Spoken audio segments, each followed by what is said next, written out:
Magandang umaga mga kamuti. Sa ngayon ipapakita ko sa inyo itong aking bagong mutya na kung tawagin ay mutya ng putik. Itong mga putik na ito na naging bato, ito yung makikita nyo sa putikan na bilog na parang jolin, tapos matigas na siya.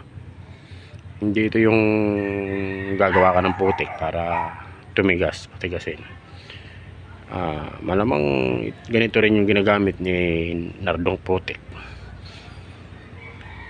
Papakita ko sa inyo ang sample at ito'y ilalagay ko sa suka para malaman natin kung ito talaga ay may bisa. Kasi ang mutya, nalalaman natin ang bisa niyan pag tinisting natin sa suka. Gaya nito, ito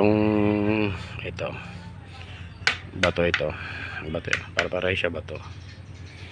Yan, yung 5 pirasong ito. Magsusubok ako ng isa para malaman natin kung ito nga ay mutya, dahil ang mutya sa suka ay nagre-react siya. Ito guys, pakita ko sa inyo.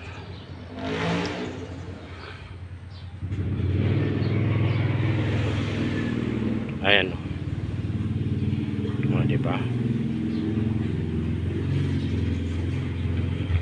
Bumubula siya. Hirap nga lang tanggalin. Grabe ang lakas. Ngayon, testingin din natin ito. Ayan, kita nyo naman kung gaano kalakas.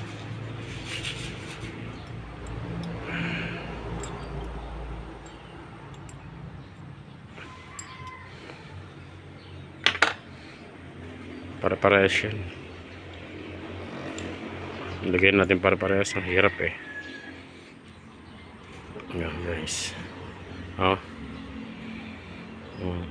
Lahat yan. Doon kasi malalaman na buhay ang mutya pagka ganyan. Ayan. Ito yung kung tawagin ay mutya ng putik. Ayan. Ayan po, bumubula talaga.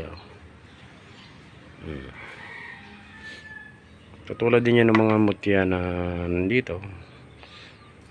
Gaya nito. Ayan, mga yan. Talagang itong mga ito ay sadyang magandang klaseng mutya ito. Mga yan.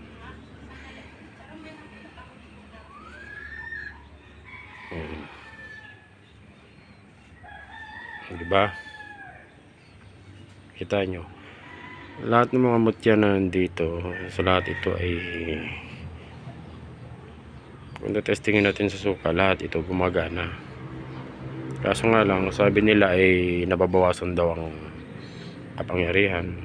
Kailangan pa ulit ito pa ulit sa babasahin ng tubig ulan at bibilad para lang bumalik ulit ang kanyang power. Ganun daw yun.